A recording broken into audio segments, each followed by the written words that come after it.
Alright guys, welcome to the stream. Hopefully you can hear me. I think you can. I did adjust my levels last time, but if need be I can always turn it up like this. But I think I think the audio is just fine here. So we should be good. I'd like to welcome everybody to the stream. We are in X-Plane today. We're gonna fly the leading edge simulation Saab 340, as you can see. We're currently at Geneva, and we're gonna go all the way up northeast to Munich for a short cargo run. Flight time should be only approximately, I'd say, an hour and 10 minutes, an hour and 15 minutes at most. If I take you up to the screen, you could currently see that this is our flight plan. Here's Geneva, and we're gonna fly northeast up to Munich. The routing looks good. Our block fuel today is for 3 hours worth of fuel, so 1,300 kilos. Airtime is an hour and 12 minutes. Gonna depart runway 5. We can expect an ILS approach runway 26 left or visual, depending on the visibility and the overall weather. We're going to depart on the Molu 3 November departure SID, and we're going to arrive on the Oste 2 Alpha star. And so far, so good. Let me pull something up here real quick before we continue flying here. So I can see the chat. I do want to open up Chatty. Connect. And we should be good now. Okay. So you guys could see the simulator, which is perfect. And I'll continue to play that music in the background actually, because it's not too good when it's too quiet either. So this is the flight deck, or the cockpit, however you want to say it. Let's get some ground power going here, just for the time being, and I can't see anything. I'll have to turn up night vision for just a second here. There we go. Okay, so we can turn our avionics on.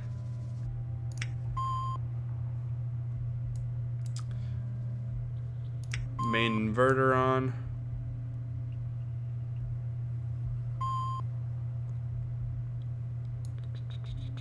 Let's get our external power up. That should connect right now. There we go. So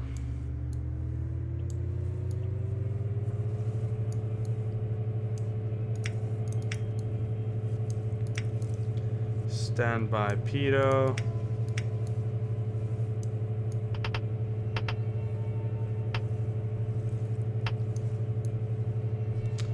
Alright. Let's get the GPS turned on here. We're not going to fly on any network just because we're flying in Europe and nobody is up at this point in time. Garmin is loading up.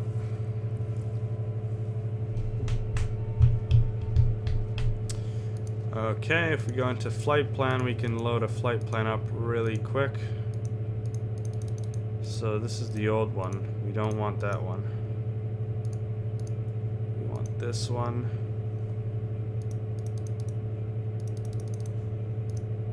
And we can go direct. That should start our flight plan up.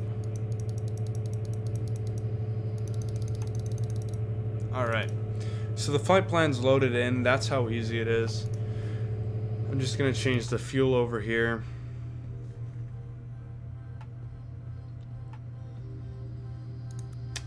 Let's see, how much fuel did we need?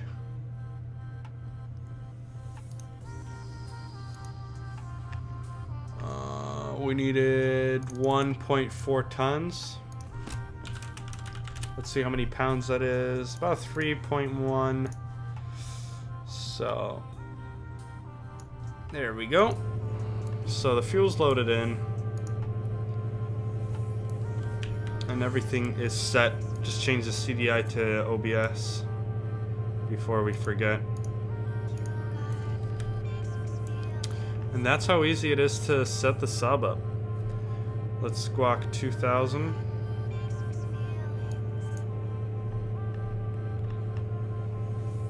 Just because. There we go. And we can just set an altitude of 190. We can expect a cruise of 210, but I'm sure we'll climb up to 190 initially.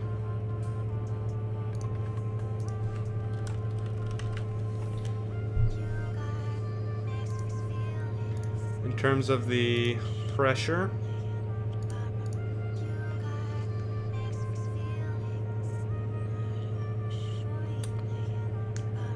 alright, it's 3003. There we go, pressure is set. And that's all it really takes to set the sub up. You hear the generator working in the background. So let's go ahead and get this thing started. Nav beacon on.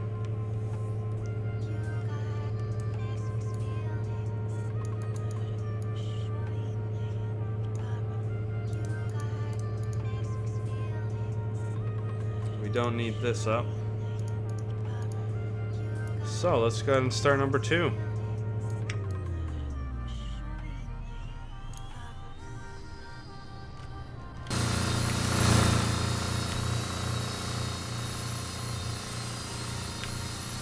Quite loud outside, so I'll just stay in here. Yeah, probably a good idea.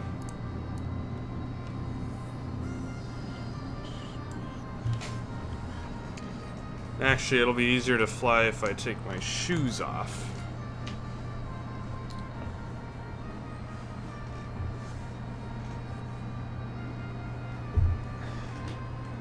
Because of the rudder pedals.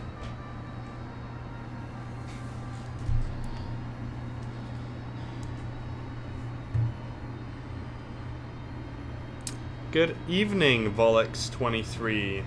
Welcome aboard. There we go. Good start at engine number 2. Let's start number 1.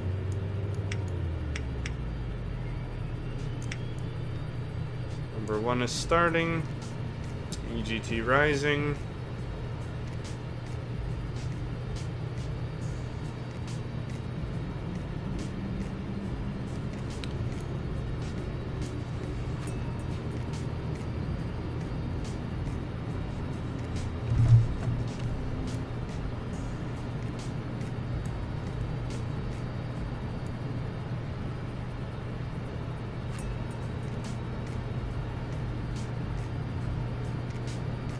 RPMs are rising.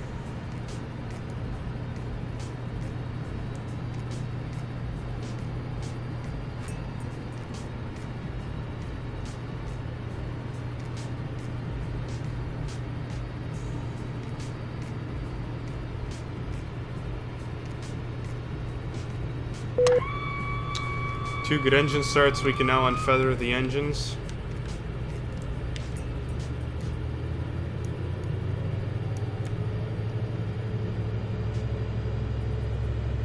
Engines are unfeathered. We can go ahead and pull F max RPM. I need to turn this down. Give me a second, guys.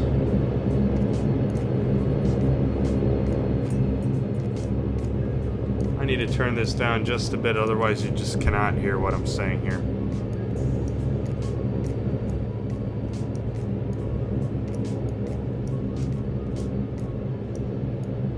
Turn everything down to around 25%. Alright, cool.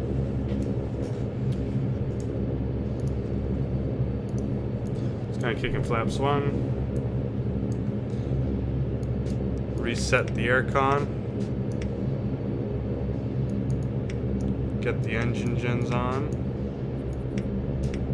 It takes a few seconds until they do go on. In the meanwhile, we can disconnect the GPU. And there we are. Just gonna get the taxi light on.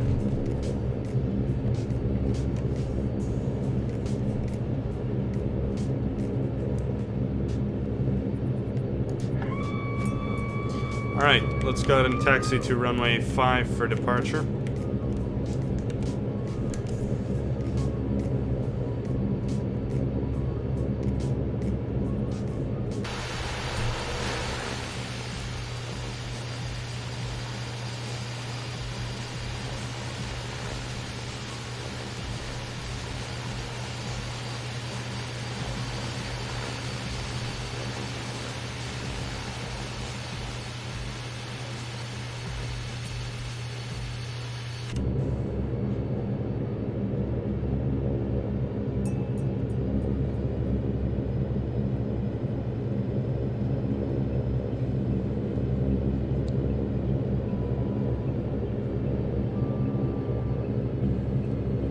So this is the outer taxiway.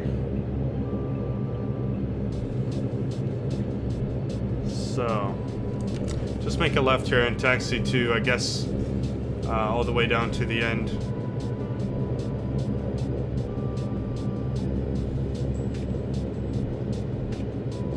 Now this aircraft takes a little bit of skill to fly due to its nature of its, you know, that's the hydraulic pump. You'll hear that quite a few times. But yeah, the plane takes quite a few flights to get used to, especially the slugginess of the controls. But once you get that down, then it's absolutely phenomenal. So let's go ahead and get the landing lights, strobe, the wing, transponder TARA, and set to alt. Left is clear, right is clear. We don't need full runway, but we took it anyway because the general aviation stand was just right next to it.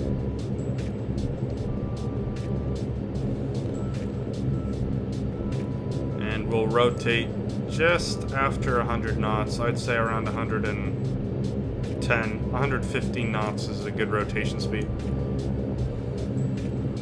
So these lights are here, which technically they shouldn't be there. Ha! Those lights should not be there. But hey, that's why a simulator is a simulator. Alright, let's get an advanced 50%.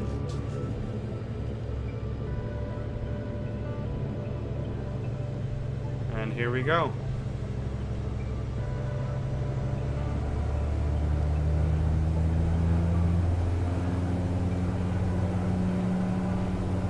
Power set. 80 knots. 100. And there's rotate.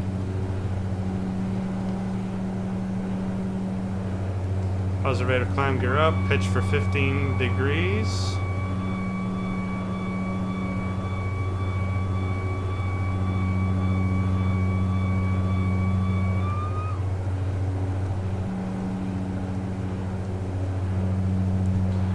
Let's maintain 160 for the climb.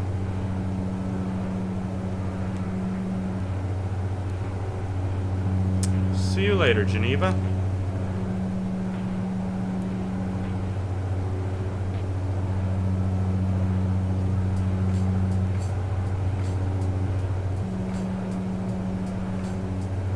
Taxi light can come off.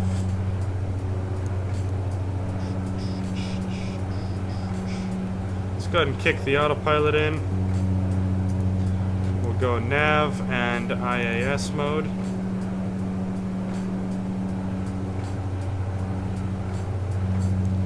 Kick and flaps up.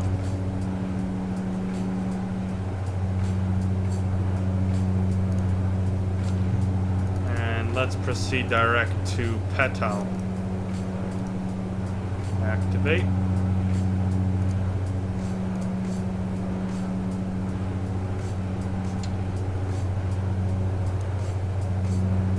Takeoff checklist. Gear is up.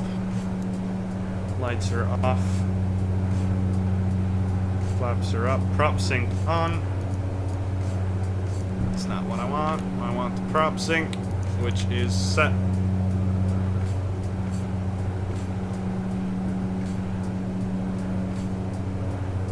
That's 6,000 feet and climbing.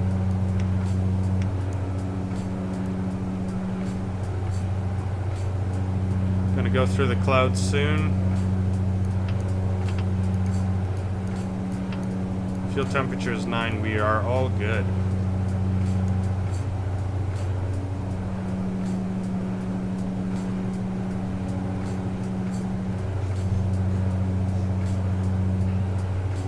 Hello, chat. Set standard 2902. Here we go through the clouds. See the refraction of the light, landing lights.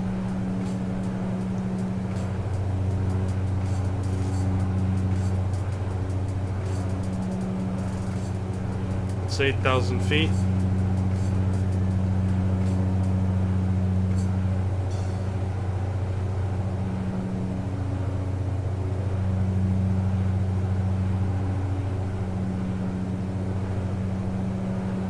Hello, JW Cruise 825, welcome. I am good, how are you? Thank you for joining us.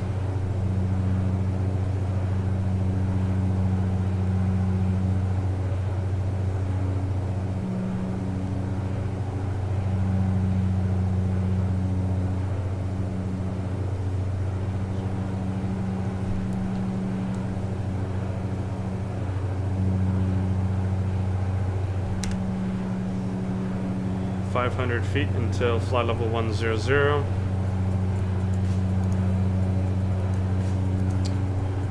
Good, good. Soon to fly on X-Plane also. Good! Hey, I'm an FSX guy as well. In fact, if I have time later, I'll stream the Flight Sim Labs A320. One of the greatest planes ever made. Landing lights off. Wing off. So, is there scenery for Munich on X-Plane? There is. I believe it's only the default Aerosoft one that comes with, you know, comes with X-Plane, but it's still pretty good. Like the default Frankfurt one, that scenery is pretty good, even for default.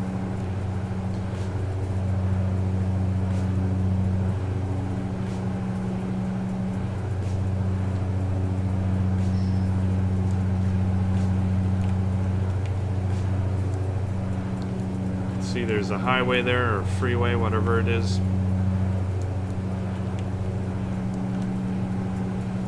So let's take a look at our possible ILS approach here.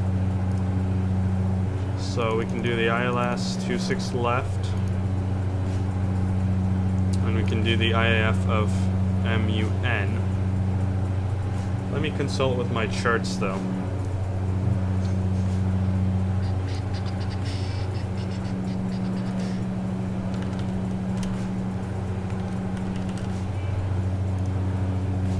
Go into ILS.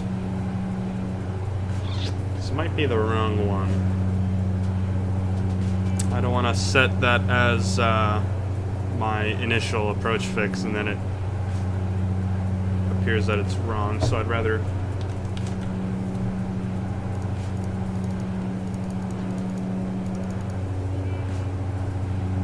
so did I say ILS? Yeah, ILS 26 left.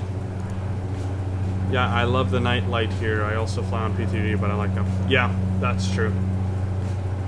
That's exactly why I fly on X-Plane, is just because of the lights. It's beautiful. the lights and the feel of the aircraft.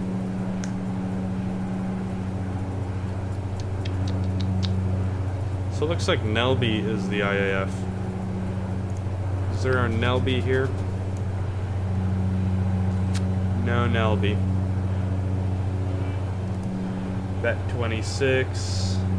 That's not what we're looking for.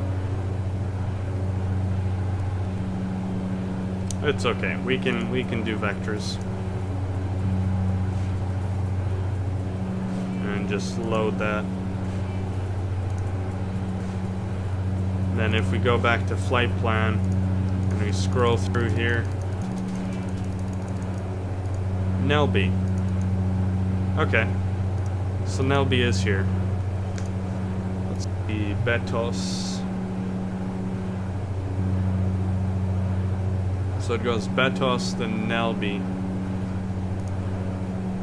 And I want to delete this one. So I can just do Nelby here.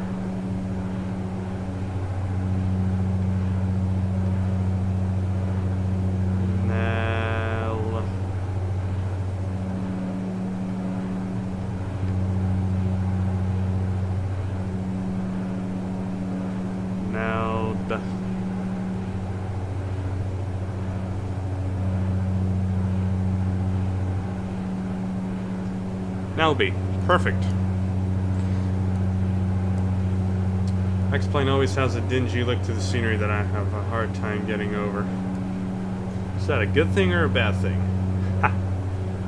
Okay, so we have 3,000 feet to go. Our rate of climb is still good. We could increase that slightly by increasing our IAS. Oh, I hate when this happens. There we go. Okay. So now what we can do is set our VNAV up.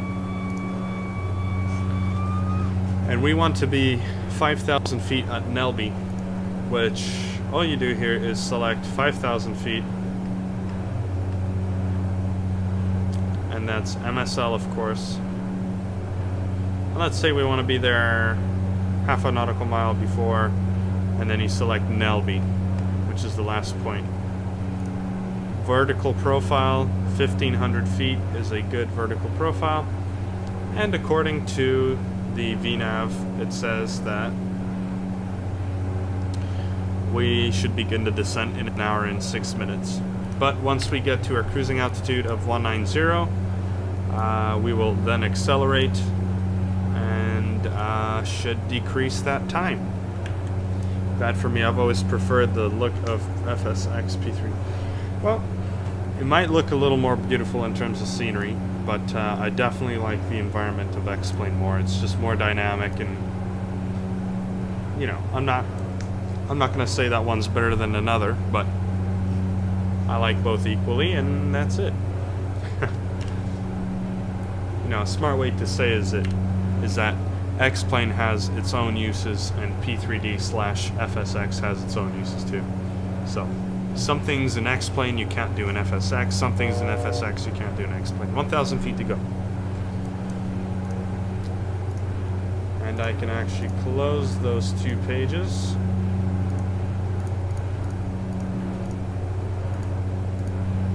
To go back and see the progress of our flight.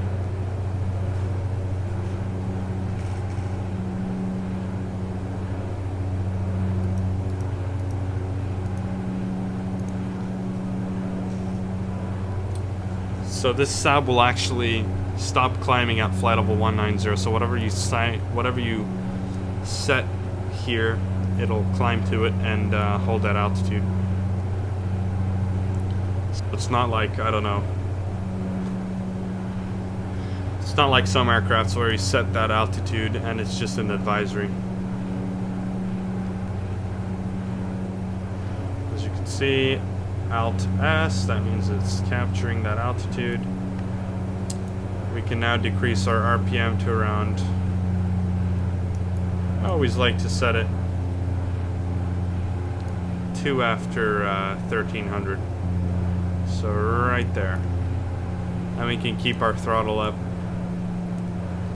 Our target speed now is around 190 to 200 nautical miles. indicated, of course.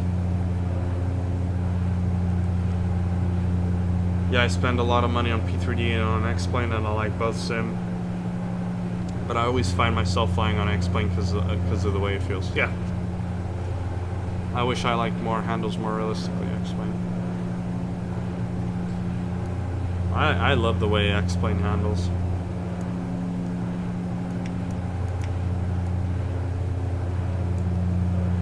Yeah.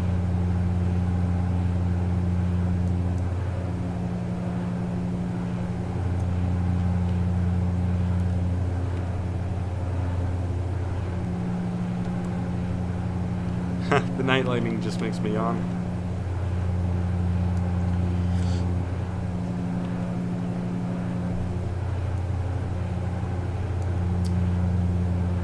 So that is how that looks.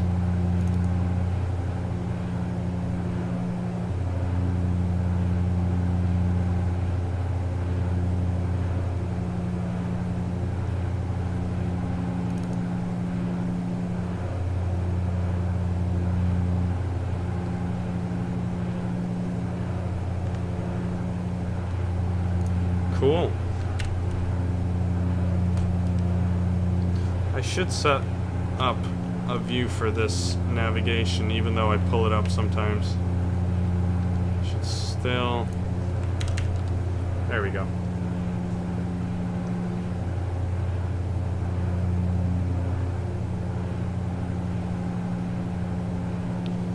Yeah, scenery-wise, airport are not as eye candy as P3D, but some scenery looks like payware and are free, and also, yeah. The thing I love about X-Plane is that the community is pretty big in terms of freeware scenery and aircraft, because you know people are always trying to experiment, and they just upload it on like the X-Plane forums and stuff like that. So it's very open source. Well, to a certain extent, of course, you have payware aircrafts, that's the thing. But I mean, in terms of scenery, that's a huge one. I can even decrease the volume of that so you guys can hear me better. Sound extreme, 3D sound for X-Plane.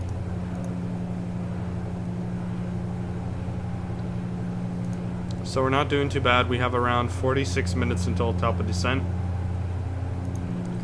Unfortunately, this is the default X-Plane Garmin GNS 530, so we can't see any engine data such as RPM and fuel and stuff like that.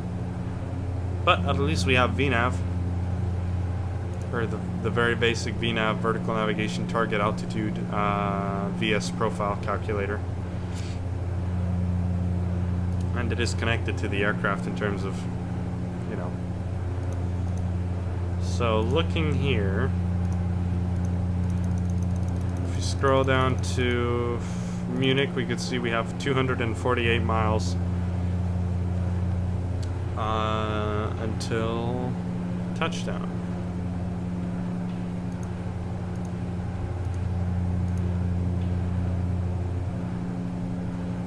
Ground speed is 260, and our current track is 049 degrees. We should technically be on Unicom, but since we're not flying online, that doesn't really matter. But I'll set it to 22.8 anyway.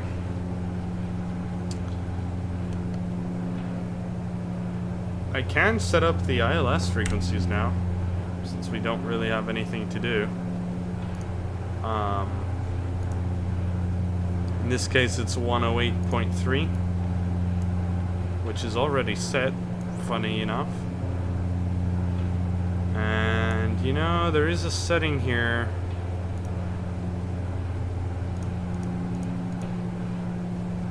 That'll help me out.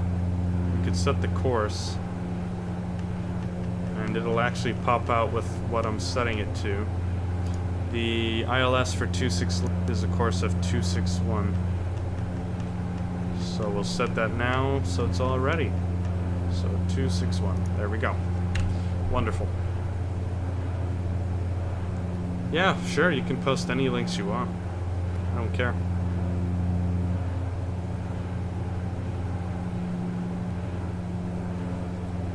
weather's fairly nice. Well, a few clouds actually. It's not that nice. I changed my mind. Let's just say the weather's fair.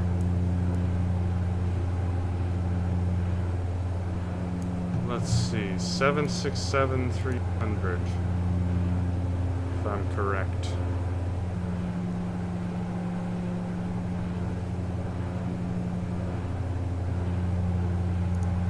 Still loading for me.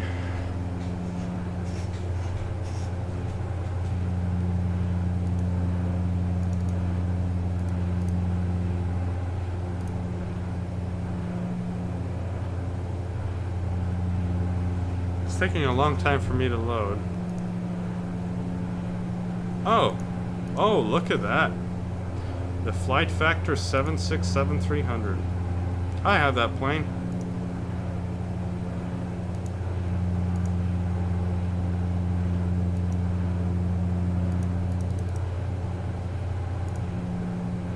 Gotta love it. Oh, do you have the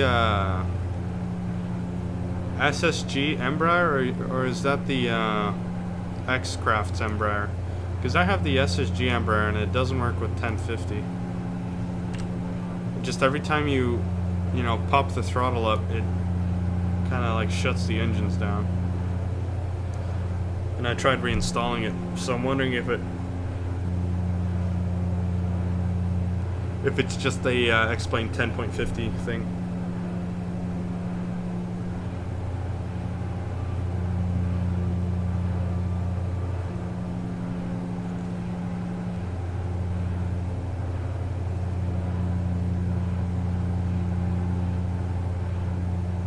Okay, X-Crafts. Okay, gotcha. I have the SSG Embraer. I like it a lot.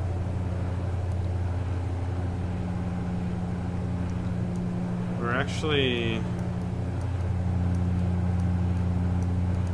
Well, I can't even... Oh, I can.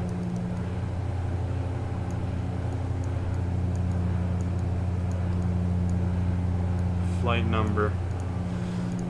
What are we? 5 Lima.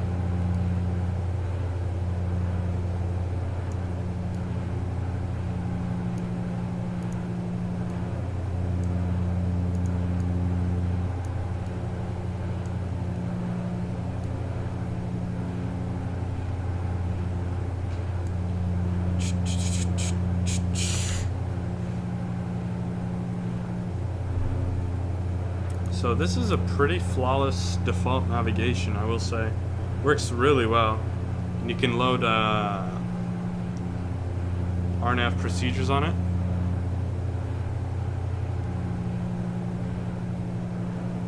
But I just load the FMS plan. All you do is go to flight plan, click, well, yeah, the next page, and you just load up a flight plan. I did Warsaw to Tallinn yesterday, and now I'm just doing Geneva to Munich. Because I used to fly VOR with this aircraft, but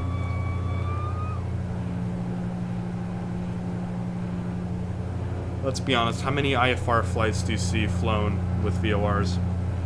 Not many.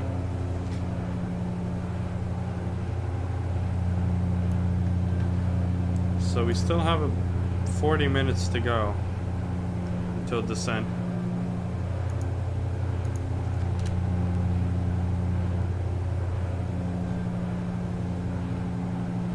I guess I could do homework. In fact, that's what I'll probably do. So if you have any questions, just write them or chat and I'll answer them. But for the meanwhile, I'll be doing my work.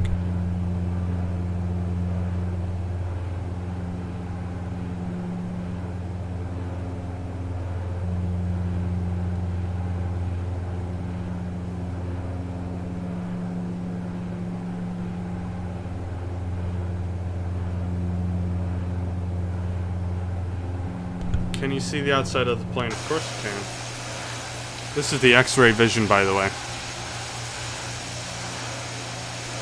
You can't really see it at night, unfortunately.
What planes do I have for X-Plane? Oh, a lot.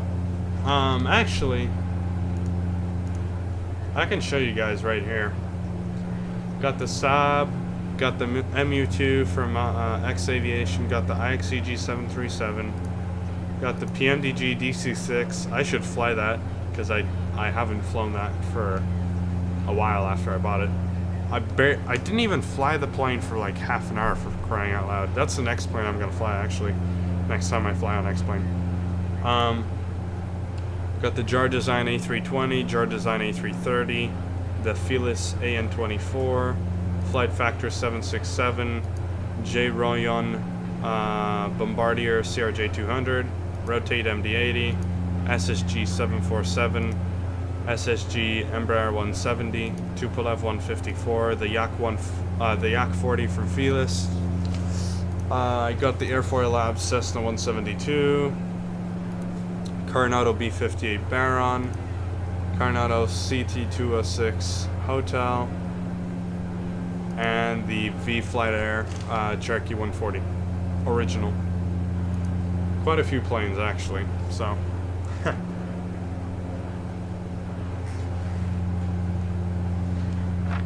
Yeah, spent a couple of money on that.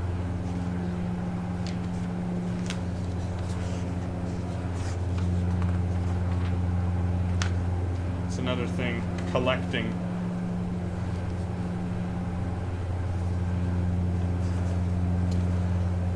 How's the MD-80? The MD-80,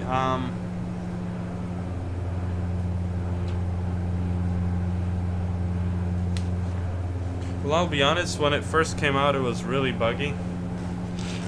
But in my opinion, it's not worth the... Maybe it is. I mean, it's almost as expensive as the friggin' 767 from friggin', you know, Flight Factor. But I don't know. I wouldn't spend 60 on a Rotate MD-80. No, not worth it.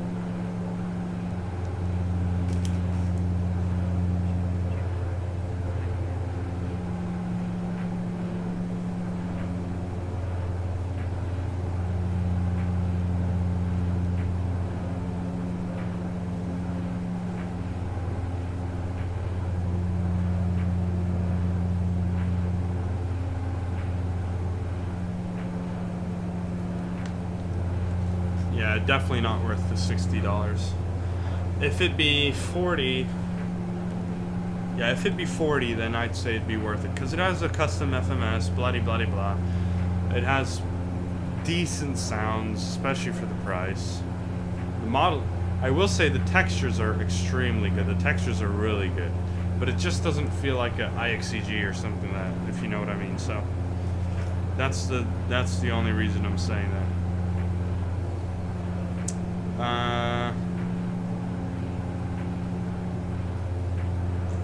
So that's my personal opinion. It's the only MD-80 out there, so guess there's no competition, so they could put a price.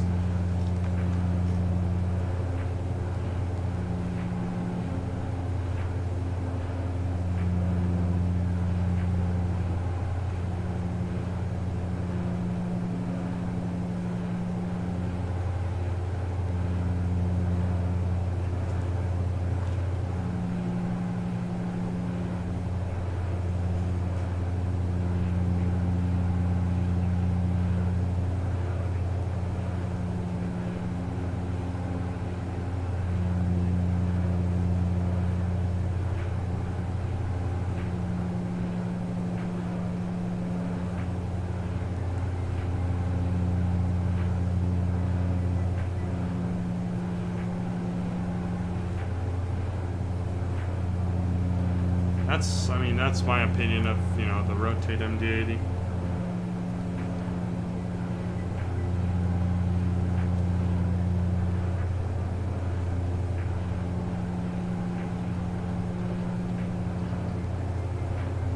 But hey, if you're a ill-hearted or faint-hearted fan of the MD-80, then nothing should stop you from getting the Rotate MD-80.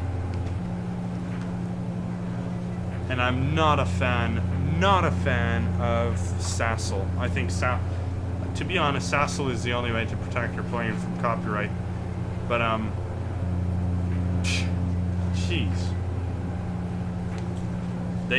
X Aviation, whatever they did with their activation servers, they should have that across all planes. Like, you just log in and click activate. It's that easy.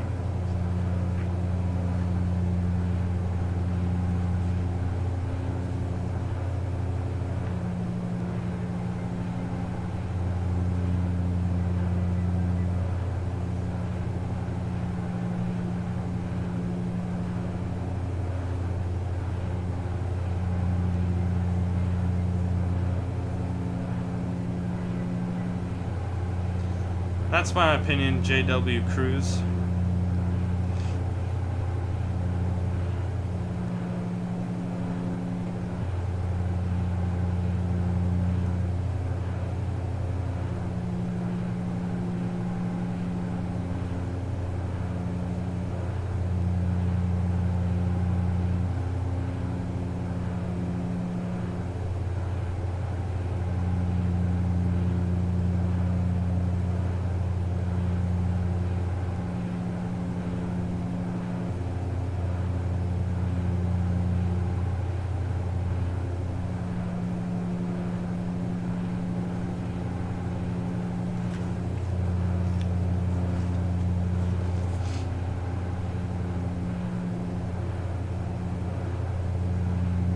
Again, like I said in my last stream, nothing much you can do up in cruise.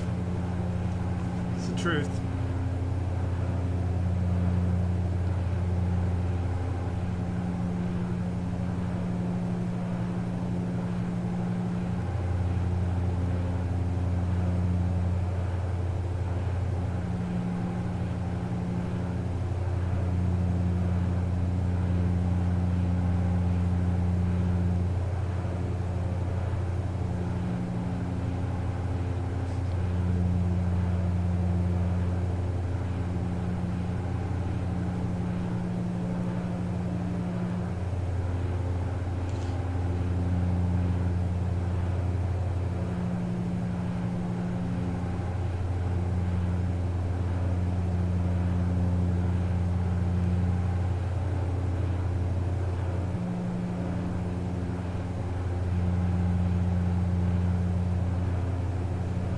See, how are we doing here?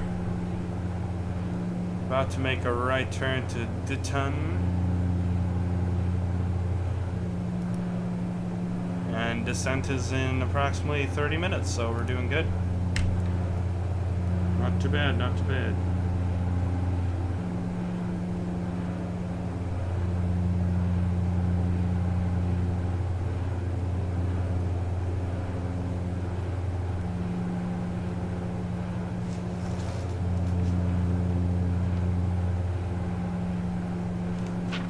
Sweet. Well, Spanish is done.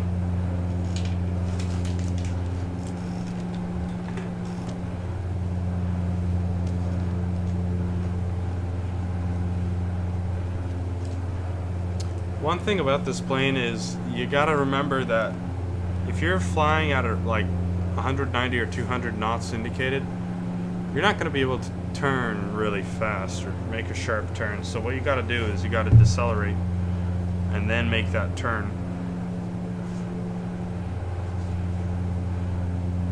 Otherwise you'll be screwed. Let's see here. So I have two more things to do. I got to finish one math problem and do physics, which is extremely relevant with flying.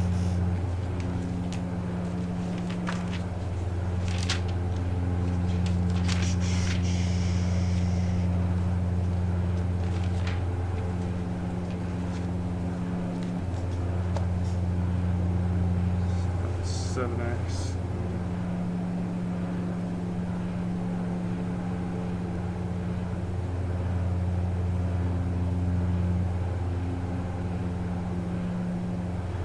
Ha. Alright.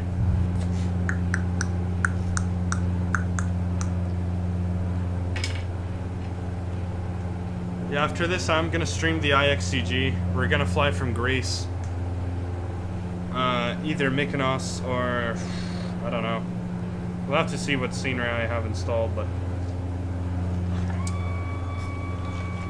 most likely Mykonos from Aerosoft up to Warsaw. It's only about, let's say, a 2-hour flight, 2.5 hours.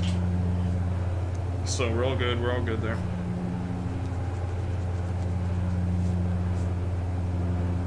Let's see here. -3x.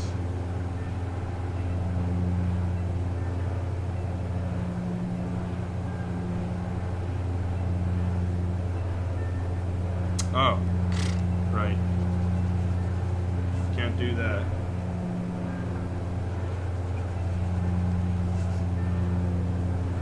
So if those two, you go 4x minus 2z equals -10.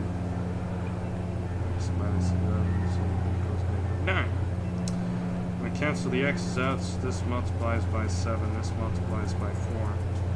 28x minus 14z equals -70. -28x, -44z equals -36. Plus -55, 58 equals -34.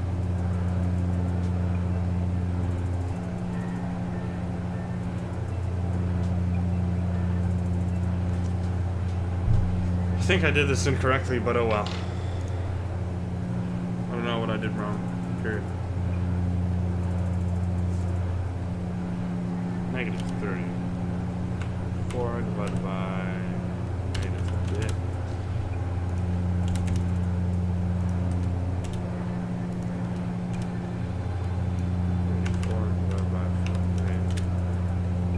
Yeah, incorrect. Okay.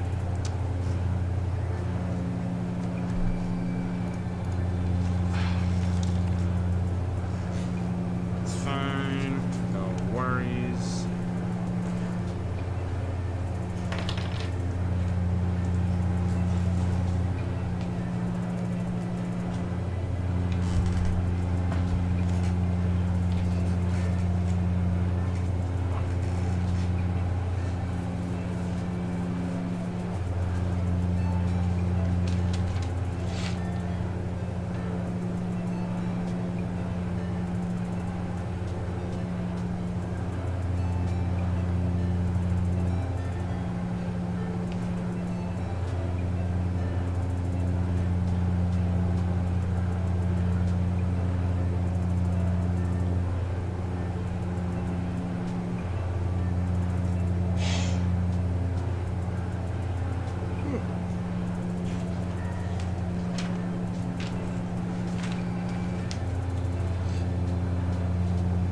So 18 meters north.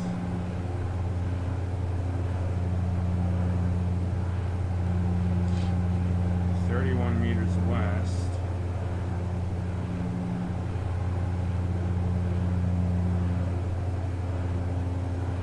25-meter north,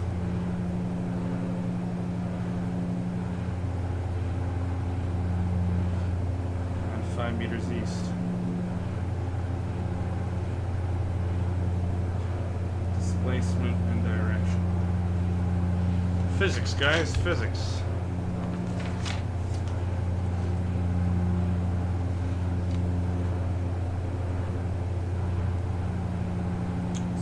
Start with the 18 meters.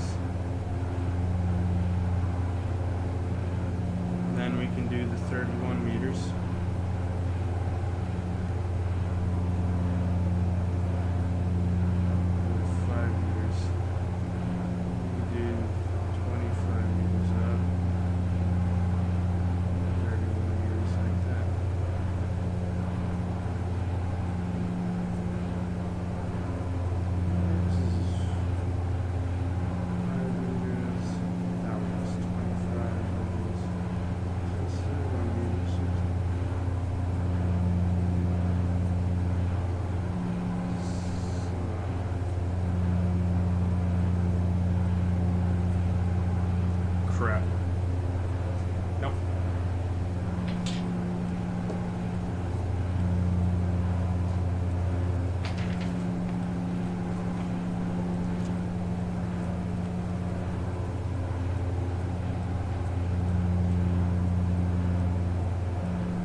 Still doing good, guys.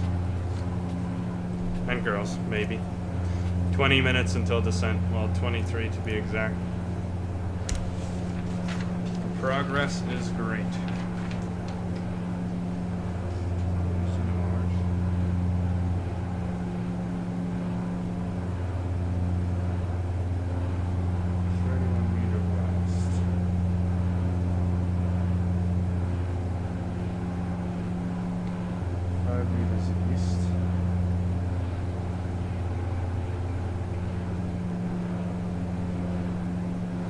25 meter north.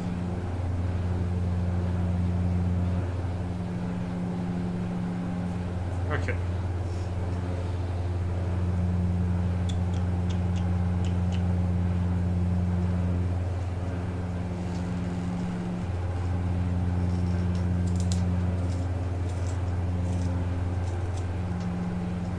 Well, first of all, it'd help if I had a sharp pencil, wouldn't it? Start the 18 meters. Now it's delta x.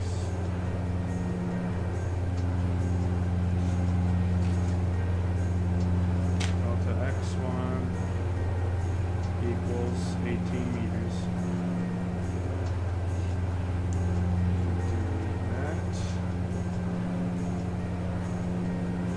Delta x2 equals 5 meters. About 25. Delta x3 equals 25 meters. Maybe 31 meters. Delta x4 equals 31 meters.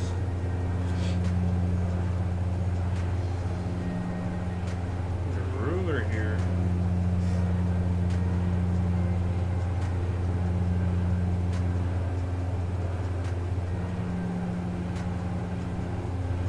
So this is delta XR.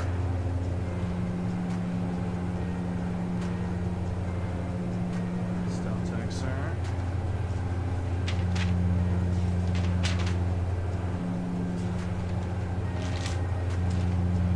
Draw a vector diagram. Sum all x first.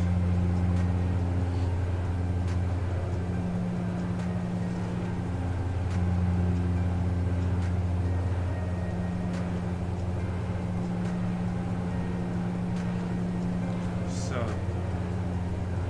delta x net x equals, we're going in the opposite direction, so 31 meters minus 5 meters equals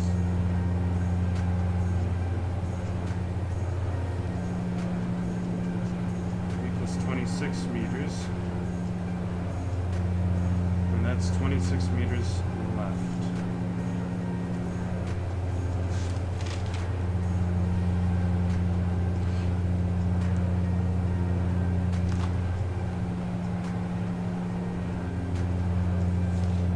Delta x net y equals, these are going in the same direction, so 18 meters plus 25 meters equals, that's 30 meters, so that's 43 meters up.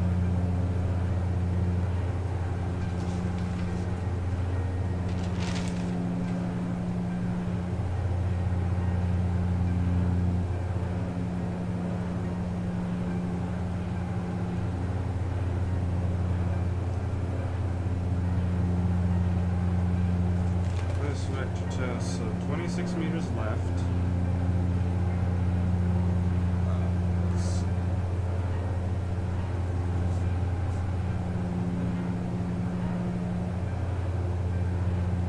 26 meters left.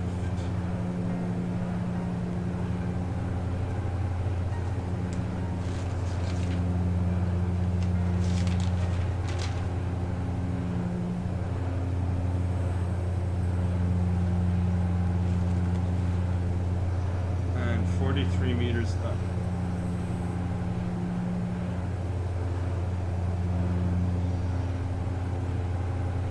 So our resultant vector is here.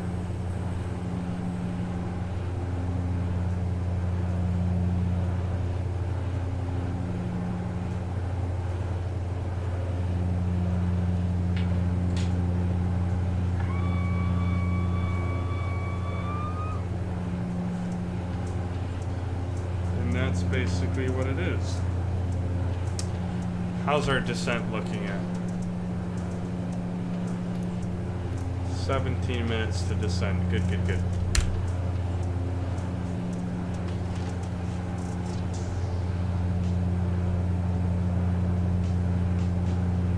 Use Pythagorean theorem to find delta XR. Delta XR equals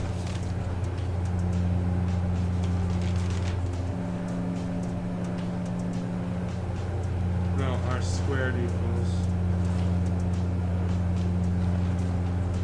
26 squared plus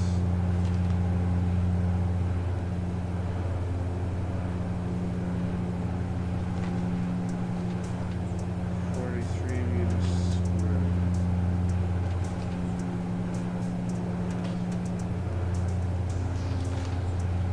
So delta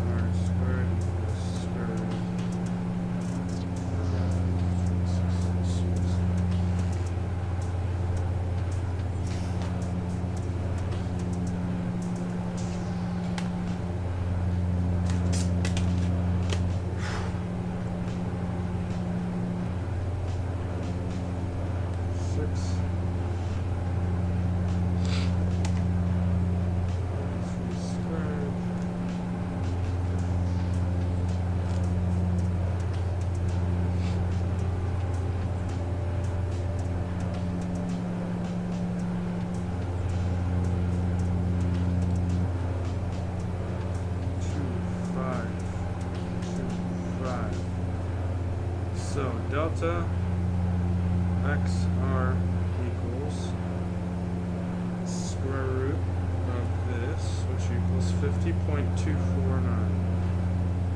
50.25 meters. Wonderful. And now's the whole point. Find the displacement.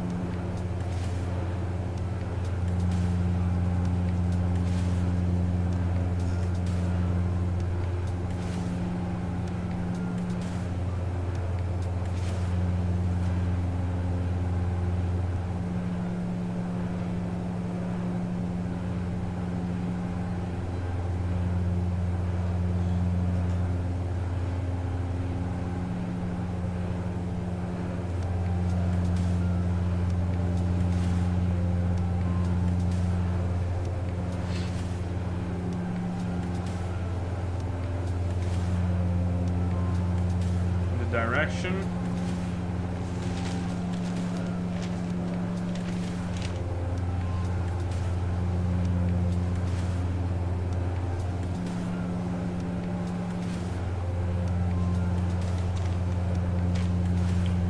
So we have tail as a resultant vector.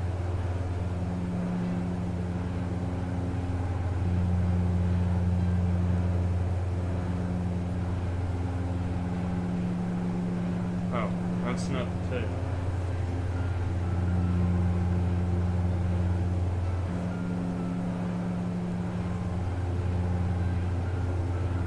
Right there.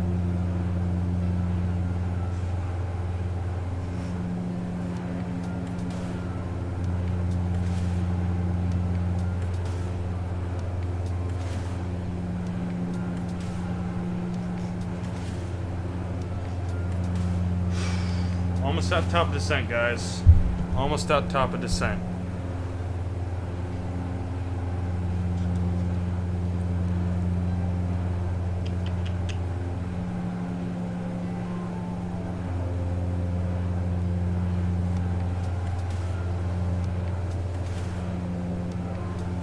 So this is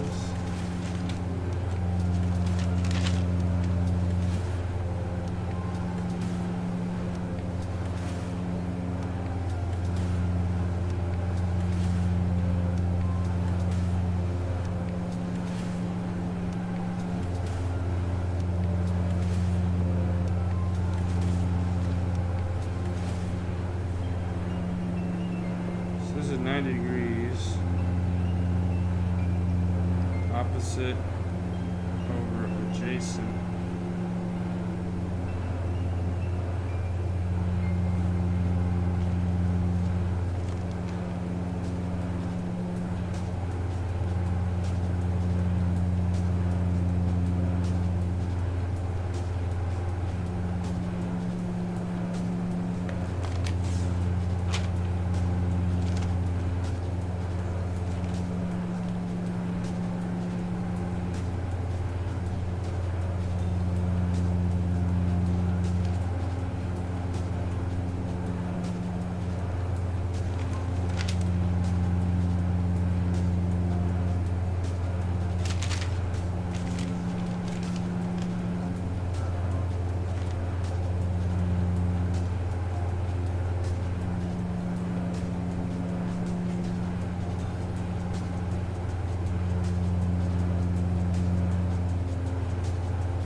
About 11 minutes until top of descent, which is perfect. I'm gonna find the let's see, tangent. 10, -1.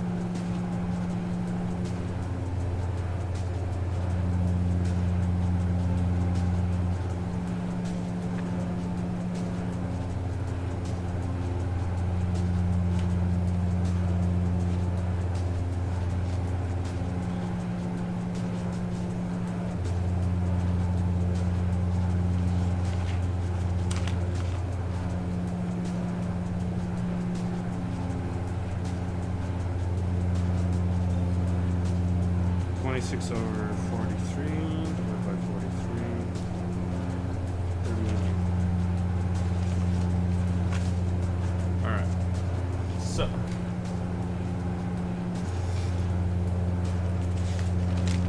the answer is 10.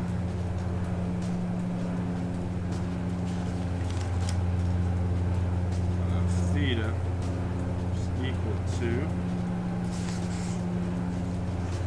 26 over 43 means theta equals tangent -1 of 26 over 43. So theta equals 31.16 degrees. Answer is delta XR equals 50.25 meters at 31.16 degrees.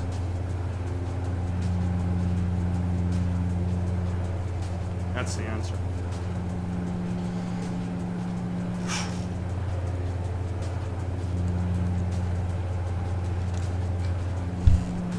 To be continued.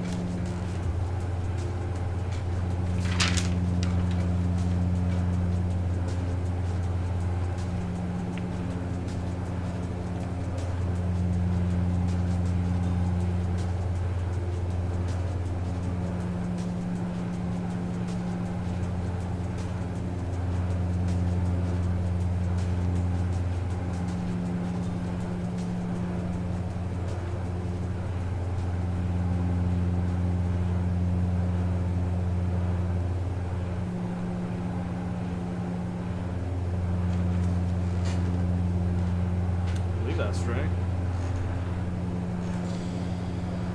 Okay, enough homework, back to reality. Nice to see Force the and JW Cruise 825 on the stream, thank you.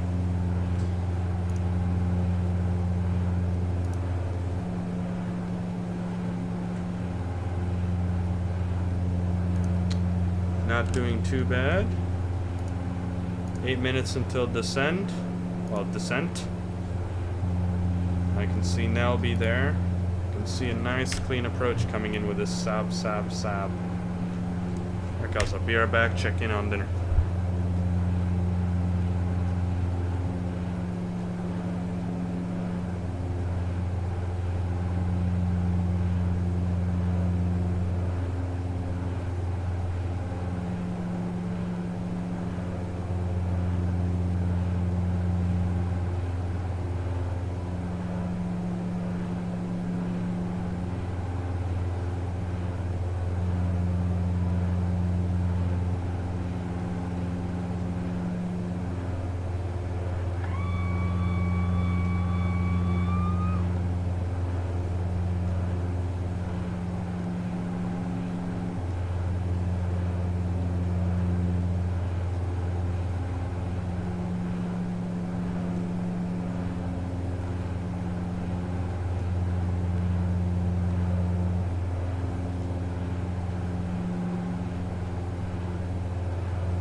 Alright, folks.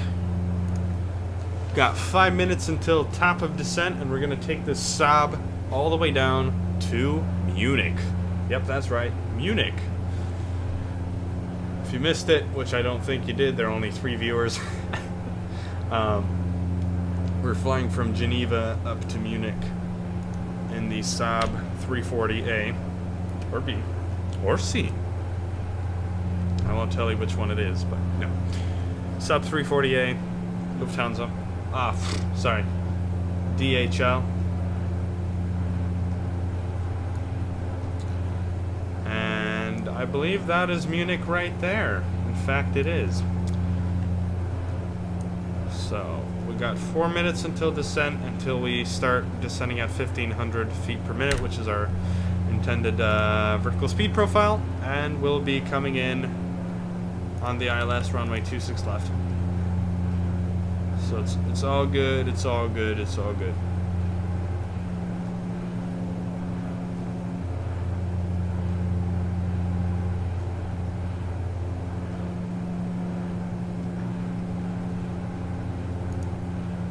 No way. Dude, GoPro is releasing some mad shit. A GoPro drone, are you kidding? And the GoPro 5 was announced. Oh, this is like a gimbal stabilization system. GoPro with its own drone called the GoPro Karma. No shit.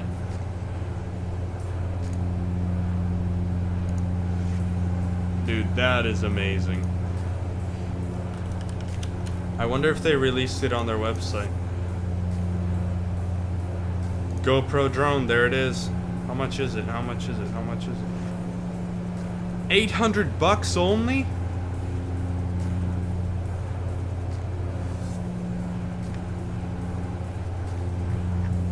Only $800? Dude, I'm getting this right now.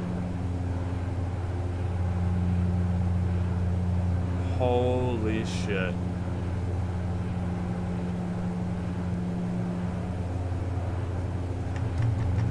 GoPro Hero 5 was announced. The GoPro Karma drone is out.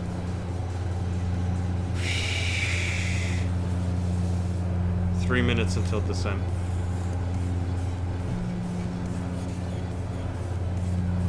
When is this? October 23rd, okay. What the actual hell? That is awesome.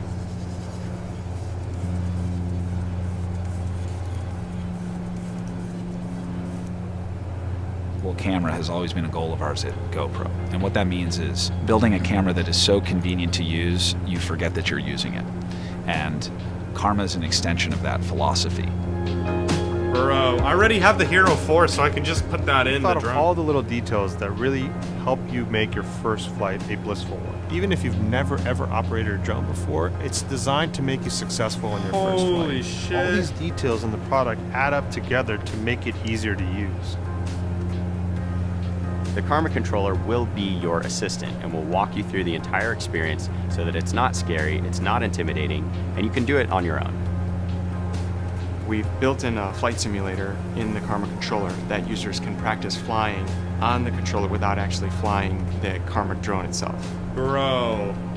We actually integrated a one-button takeoff system into the controller, so first-time flyers can press that button and the drone will be in the air in seconds. No shit. Okay, a minute until descent. We've built in some pre-made automatic shot paths to enable you to get great cinematic quality footage without needing to know how to pilot the vehicle in order to get those shots. At no moment in the Karma experience are you left alone to figure out what you need to do. We really guide you through the whole product experience. By creating this foldable design that has a very low height profile, we wanted to achieve portability in the product. When you carry it, you can actually put it into other backpacks, into its own Karma case, and not be intrusive. The portability of Karma is awesome. You take out the aircraft, you extend the arms, Bro, you extend the landing gear, and you're ready to go. The slim profile, the fact that it's all in that one case, it's ready to go, really has caused me to bring it more often to places. Even if I don't use it, it was still something that didn't hurt my experience by bringing it along. Karma is an amazing product because you get to capture footage, and it's easy. Oh my goodness. It's fun. It's I don't want to miss my top of descent. There we go.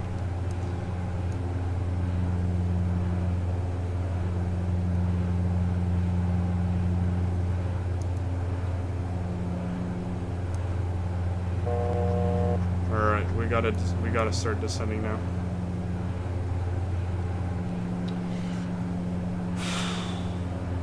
I gotta get that. I gotta get the new Hero 5.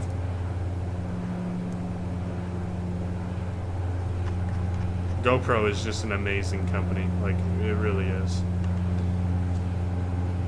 I have the GoPro 2. I have the GoPro 4 Silver. Love them to pieces. Small cameras, super versatile. Can't complain about them at all. Right, so we're descending down to Munich. intuitive. It allows you to get up and go. It's something that I want to pick up and I want to fly.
announced today.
Holy cow, man, this is just really impressive.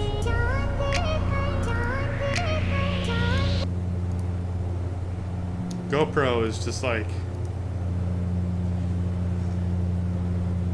GoPro's insane with what they're releasing recently. They're just... The more time goes, the...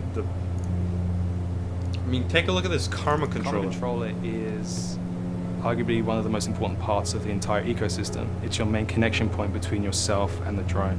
So we spent as much time designing the controller as we did the drone. I mean, look at that. It like flips up, has the GoPro logo. Once you open Karma Case up, you are going to be led to Karma Controller. It has an embedded screen that guides you through the entire setup process. At no moment in the Karma experience are you left alone to figure out what you need to do. I mean, it's We a really friggin' guide like you through tablet. the whole product experience. Even if you've never ever operated a drone before, it's designed to make you successful on your first flight. The first flights are really the most intimidating parts of flying a drone. And so we walk through a very interactive experience at the beginning, and then we have a flight simulator, and we do all these little steps that allow you to feel comfortable that when you go flying, you're going to have success. The Karma simulator allows the user for the first time to really feel how the Karma flies. It just gives the user the feel without jeopardizing the aircraft if they've never flown it before. I mean, it's designed to hold a GoPro. It's designed... We It have is a a feature GoPro that drone. allows you to automatically take off by touching on the screen, automatically takes off, hovers in place, and then from the Karma drone for takeoff. Outdoors, Da-da-da-da-da-da. often your way, and it's meant to enable bright sunglasses, something that kind of stays out of your way, and it's meant to enable you to get the shot that you're looking for. We went with an integrated screen on the Karma controller because it created a much more compact design, and also when the screen... Introducing the Hero 5 Well, this Black. is the best GoPro we've ever made. Packaged. We're getting waterproof. To miss that moment. There's a lot of options, yet at the same time, it doesn't. So, man, GoPro, nicely done, nicely done. All right, we gotta start focusing here on the landing, so I will switch back to game capture. Very impressive stuff, GoPro, very impressive stuff. Lights on.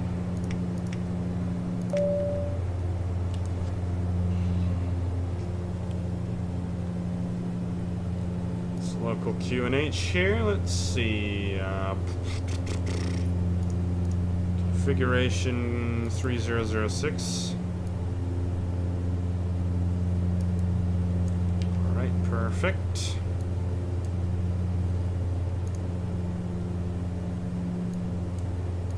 With 1,500 feet per minute.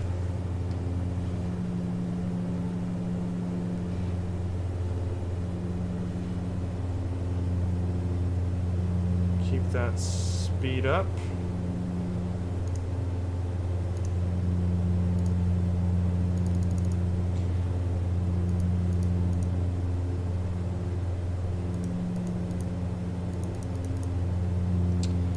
So we can go ahead and select heading mode here.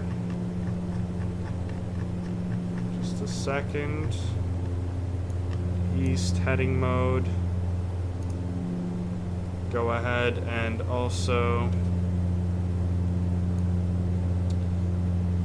decrease the rate of descent to like 1300. In addition to that, what we can do is switch back to that mode. It's a little bit too much. There we go. It's perfect. Now we just gotta head up to 5,000 feet and we'll be able to establish on the localizer runway 26 left at Munich with the Saab.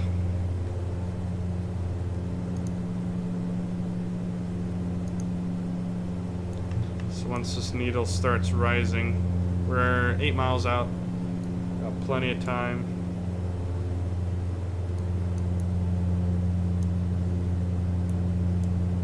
Actually, let's expedite that to 1500. Just so we can get established a little bit earlier. So I think I'm going to be getting that GoPro drone, at least that GoPro drone. The GoPro Hero 5 Blacks can wait just a bit longer. But that drone is amazing. I was going to get the DJI Phantom 2 drone from a friend, but I might just go straight to this thing because this thing looks impressive. It's small, it's new, it's GoPro, you know. You can't complain with that brand. You just can't. So there's 5,000 feet. Start that left turn here.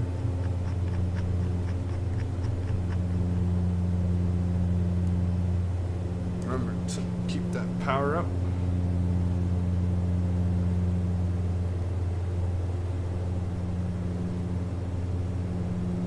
Once we're established, we'll go ahead and put the power levers back to max RPM.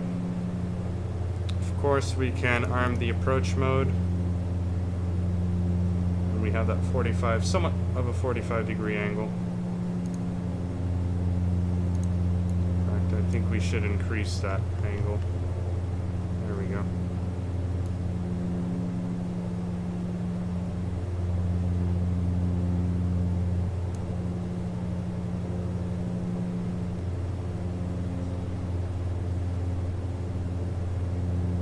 That's our 45-degree angle for establishing. Should be able to capture the localizer in just any second here. I know that the glide slope is just about to... And there we go. That was a perfect establishment. Localizer. You're established. Max RPM. Prop sync goes off. Glide slope, look at that, that was perfect. I'm going to try to maintain 160 now until 40 ME.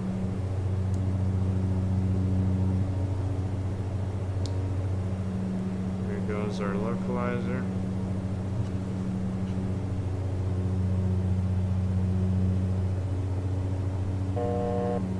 We're 10 DME out. Established, fully established, localizer and glide slope are both established.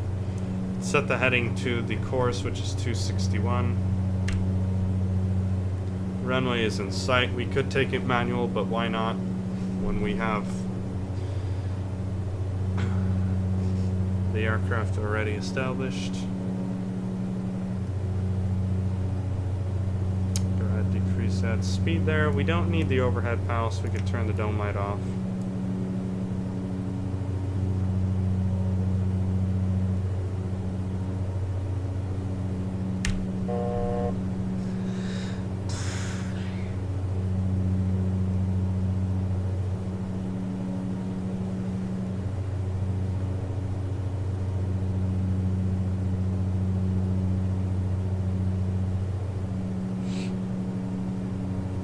Unfortunately, I don't know what the flap retraction speed is, and I don't think I have a table here.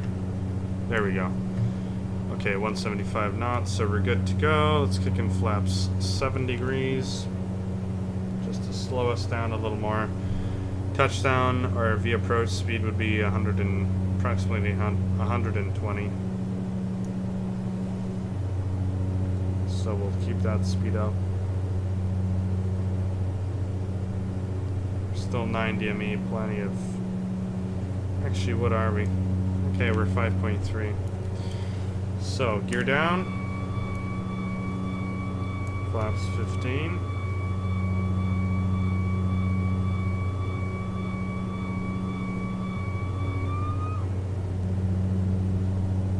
Speed up.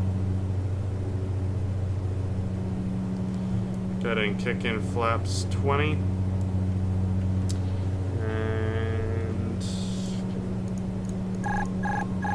autopilot is off. Let's hand fly this in now.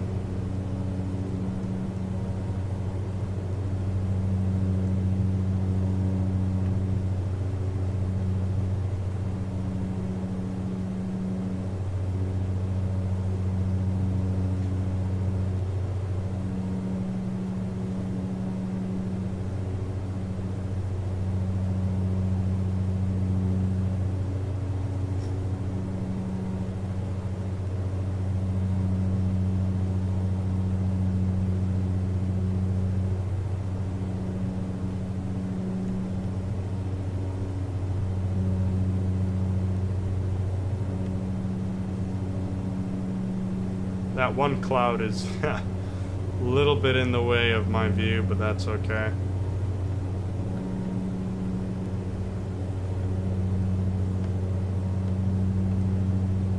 Once we get past it, we'll be fine. So I'll call out the minimums, which is at 200 feet, but runway is already in sight, so we're stable as well. We're all good to go to land here.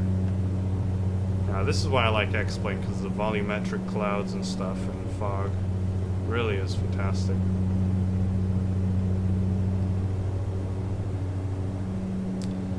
Two white, two red.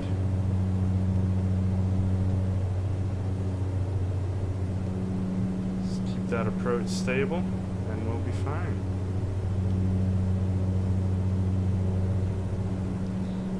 And landing.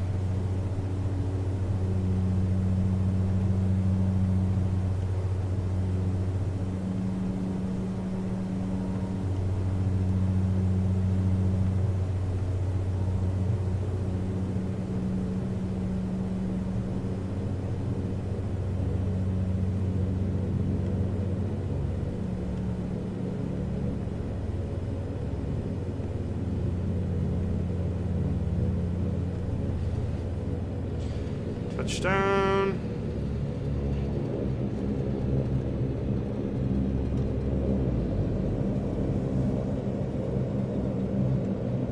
Vacate next right.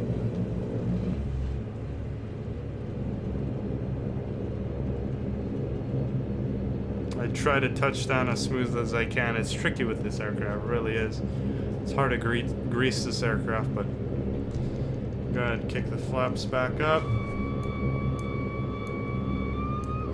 Dome light can go on so we can actually see what's going on.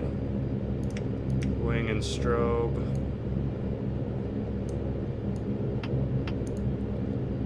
A little bit fast here with the clean situation, but that's fine. Landing lights off, and we are good. No APU on this aircraft, obviously. It's a prop, for crying out loud. Dear, that was fun. So welcome to Munich, I guess. Just shows you that even though it's a prop aircraft, you can still fly an ILS approach, and you can still fly an RNAV flight plan, which is always cool.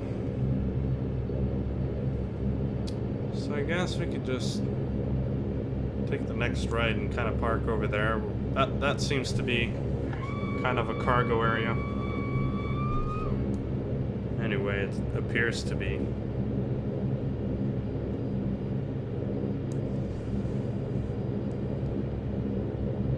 So we can do that. Make the next left after this. Or actually,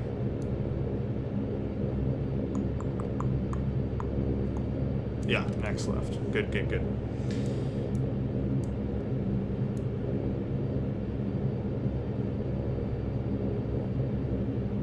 Entry Sierra 3, next left for the cargo. You know, I don't think it's cargo, but it's close enough to cargo. You can see the bins there. Might be cargo.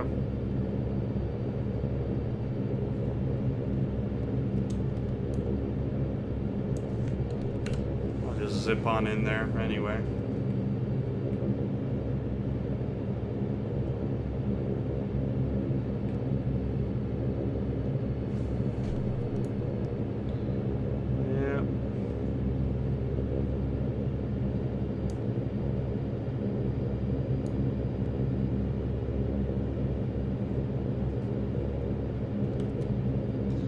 Trying to use night vision here to help me out, but I think we could just pull up to this and call it a day.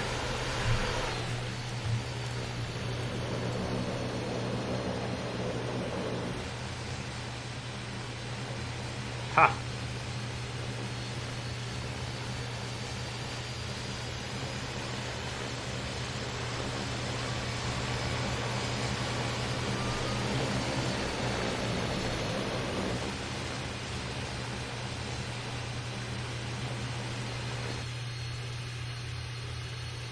Come on, get in there.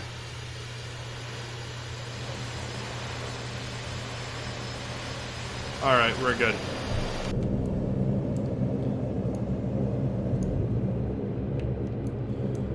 So this one can go off. This one can stay feathered. Let's connect the ground power and then we can disconnect that. External power, gen's off.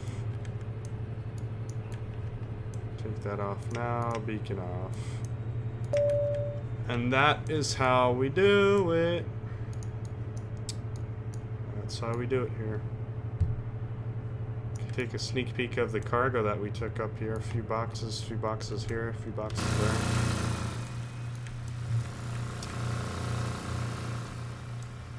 And that was it, guys. Thank you very much for watching this stream. I hope you enjoyed. You can always watch the past broadcasts in case you missed the landing or you missed the cool part of the stream. This will be uploaded to YouTube, however. Links down below, description. Thank you for watching this stream, and I am now signing off. Cheerio, guys. Stop by.